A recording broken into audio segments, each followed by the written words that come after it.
selamat sore. Kita bertemu lagi di sini. Saya Nurse Jenita Lorenza Sarana MK. Hari ini saya akan mendemonstrasikan sedikit terkait cara perhitungan obat baik itu kepada pasien dewasa maupun pasien anak.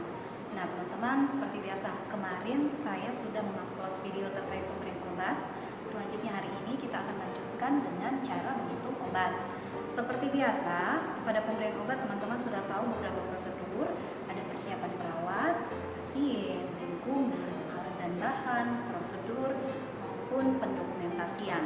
Nah, pada pemberian obat teman-teman perlu mengetahui 7 prinsip pemberian obat, yakni benar klien, benar medikasi, benar dosis, benar waktu, benar rute pemberian, benar dokumentasi, serta pemrograman.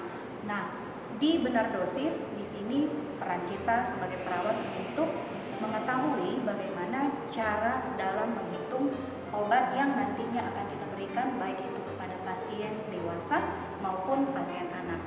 Sekarang kita lanjut ke perhitungan obat. Ya, oke, baik. Sekarang saya akan memberikan beberapa rumus standar dalam perhitungan obat.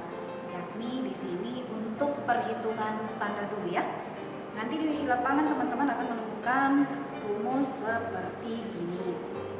Ya, di sini untuk menghitung dosis pasien dewasa, kita bisa gunakan rumus ini, yakni permintaan dibagi persediaan, kemudian dikali dengan volume.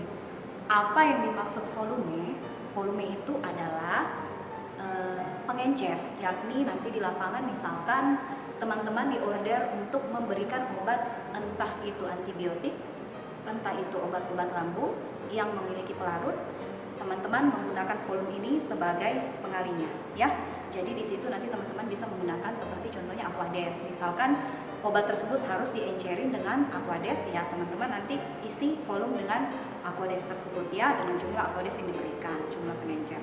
Kemudian selanjutnya itu buat pasien dewasa.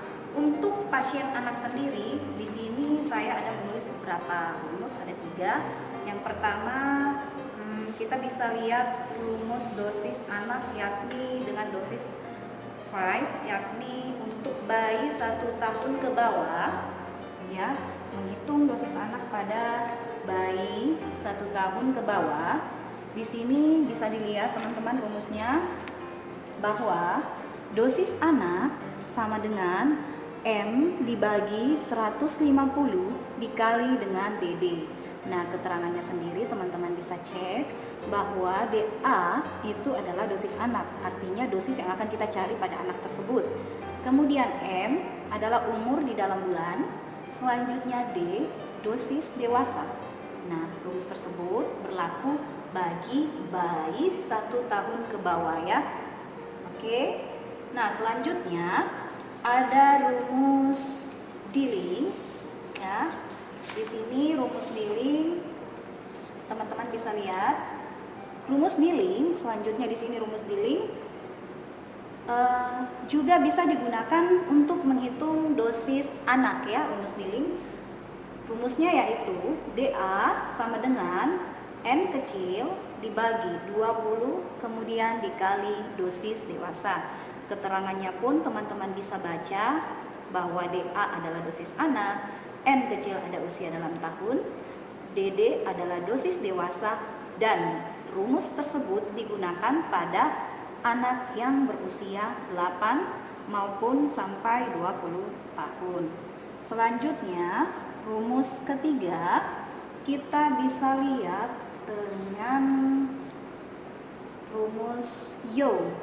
Nah, rumus Young teman-teman bisa baca juga bahwa DA sama dengan di dalam kurung N dibagi N tambah 12 tutup kurung dikali dosis dewasa. Rumus Young berlaku untuk usia 1 sampai 8 tahun. Nah, keterangannya sendiri teman-teman bisa lihat lagi bahwa DA adalah dosis anak, N adalah usia di dalam tahun, kemudian DD adalah dosis dewasa. Ini 4 rumus yang saat ini akan saya jelaskan kepada teman-teman. Oke, baik. Nah, di sini contoh yang pertama yakni ceftriaxone ya. Obat yang akan kita hitung saat ini yakni ceftriaxone, obat antibiotik. Teman-teman bedakan bahwa ini vial, ini namanya satu vial, biasa juga disebut dengan flakon. Nah, ini ampulan ya. Jadi kalau dibilang ampul ini, vial ini ya, teman-teman bedakan dulu. Nah, sekarang yang akan kita berikan yakni ceftriaxone 1 gram, pemberian ceftriaxone 1 gram dengan instruksi dokter 3 kali 300 mg ya. Dokter menginstruksikan kita untuk memberikan obat 3 kali 300 mg dengan persediaan ceftriaxone 1 gram. Sementara kita tahu 1 gram adalah 1000 mg dengan menggunakan pelarut 10 cc ya. Ini Aquades, pelarut yang akan dicampurkan ke dalam ceftriaxone. Jadi ceftriaxone ini bentuknya bubuk ya, bubuk.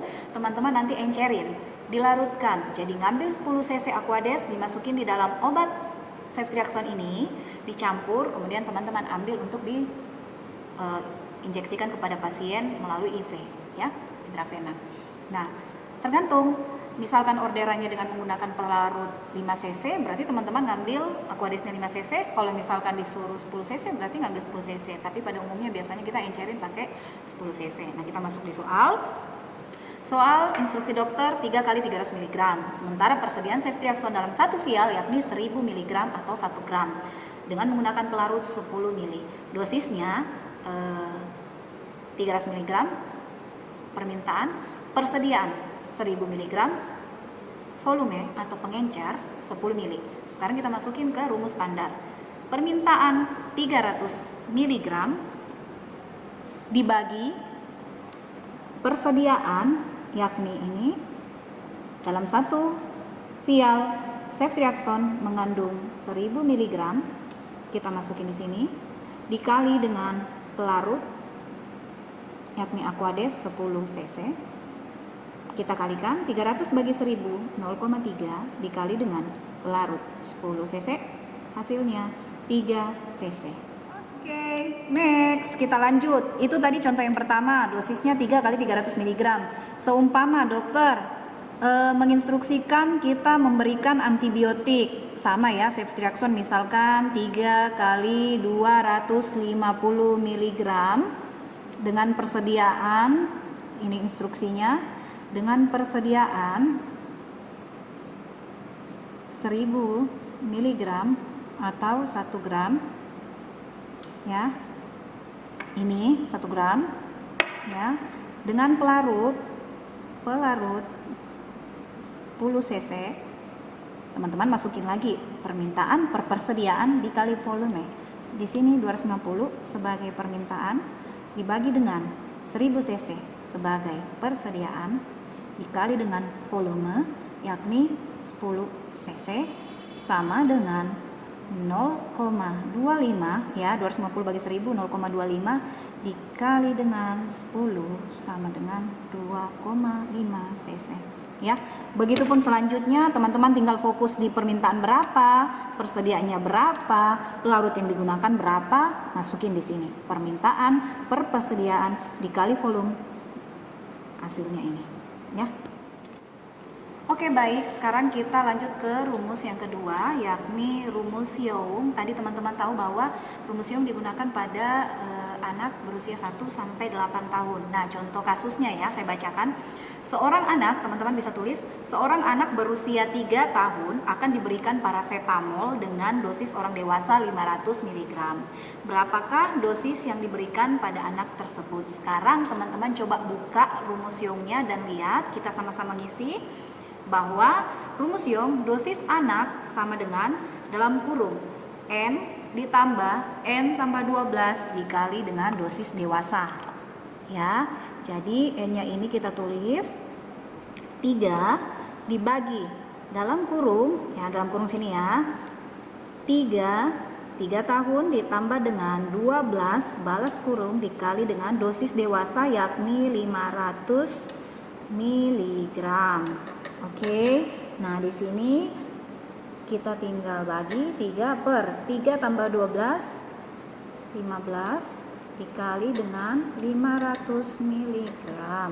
Jadi sama dengan 3 bagi 15, 0,2 dikali dengan 500 mg. Hasilnya 100 mg ya. Oke, jadi rumus Young pada anak dengan usia 3 tahun dosis yang diberikan yakni 100 mg jika menggunakan rumus Young. Oke, baik, selanjutnya contoh soal yang ketiga kita akan menggunakan rumus Wright. Teman-teman silakan dilihat lagi yang tadi, yang rumus yang sudah saya berikan. Saya berikan contoh kasus. Seorang anak berusia 5 bulan, silakan teman-teman tulis, akan diberikan lagi dan lagi paracetamol dengan dosis orang dewasa 500 mg.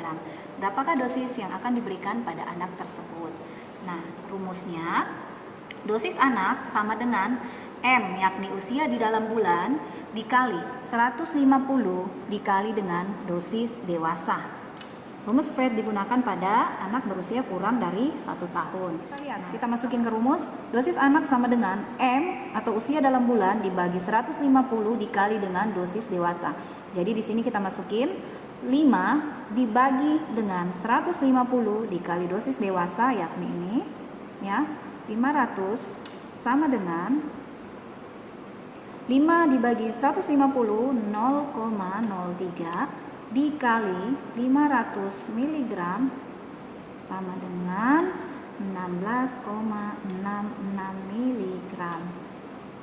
Oke, jadi teman-teman bisa menghitung sendiri di rumah. Jadi kalau misalkan di sini diganti anak berusia 6 bulan, 7 bulan, 8 bulan, nanti teman-teman tinggal ganti di sini ya, usianya 6, 7 ataupun 8. Yang jelas dia kurang dari 1 tahun, rumus tersebut bisa digunakan. Lanjut, yang terakhir, contoh soal yang terakhir yakni menggunakan rumus Dilling. Dilling digunakan pada anak usia 8 sampai dengan 20 tahun. Saya bacakan lagi kasusnya, teman-teman boleh tulis.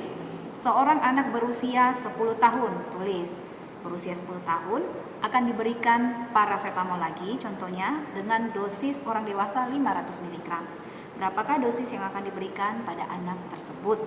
Nah, rumusnya seperti tadi yang kita sudah pelajari, kita sudah lihat sama-sama. Dosis anak sama dengan N, usia dalam tahun dibagi dengan 20 dikali dosis dewasa. Di sini kita masukkan N, usia, yakni 10, dosis anak sama dengan 10 dibagi 20 dikali dosis dewasa 500 mg sama dengan 10 dibagi 20 yakni 0,5 dikali dengan 500 mg sama dengan 250 mg. Oke, rumus Dilling pada anak usia 8 sampai 20 tahun. Jadi teman-teman tinggal perhatikan ini usia ya. 8 sampai 20. Jadi kalau misalkan di sini 11 atau 12 tahun atau 13 tahun, teman-teman tinggal isi di sini. 11 dibagi 20 atau 12 dibagi 20 atau 13 dibagi 20 dan seterusnya. Kemudian dikalikan dosis dewasa. Oke, baik, sebelum kita akhiri perhitungan obat kita, saya mau jelaskan sedikit lagi terkait obat ampulan. Tadi teman-teman sudah saya jelaskan, sudah saya berikan gambaran, sudah saya berikan contoh terkait obat vial ya, yang bentuknya seperti ceftriaxone tadi. Nah, teman-teman saya kenalkan ini obat ampulan ya. Saya cuma mau mereview sedikit bahwa misalkan ini contohnya asam tranexamat ya. Asam tranexamat yang kita ketahui bahwa untuk obat-obat anti pendarahan di sini isinya 5 mili. Jadi dalam satu ampulan asam tranexamat itu isinya 5 mili atau 5 cc. Sementara di sini persediaannya 100 mg per mili ya. 100 mg per mili. Oke, netonya 5 mili atau isinya 5 cc. Nah, berarti 5 cc dikali 5 kali 100 mg hasilnya berarti 500 mg ya. Jadi dalam satu botol tranexamat isinya 500 mg. Nah, lanjut ke ranitidin, obat lambungnya kita lihat. dalam satu ampul ranitidin, ini ranitidinnya sudah kosong, saya lihatin aja, dalam satu ampul ranitidin isinya 25 mg per mili, itu persediaannya ya, sediaan 25 mg per mili. Sementara isi dari satu ampul ranitidin ini 2 mili. Jadi persediaan dalam satu ampul ranitidin ini adalah 50 mg. Dari mana 50 mg-nya? Yakni dari 25 mg dikali dengan 2, karena kan isinya 2 mili ya. Teman-teman paham? Kemudian yang terakhir, obat nyeri, ketorolak. Ketorolak ini netnya atau netonya 1 mili ya, 1 cc. Sementara per cc-nya 10 mg. Jadi persediaannya ya tetap 10 mg. Ya, sekian dari saya. Selamat siang. Terima kasih.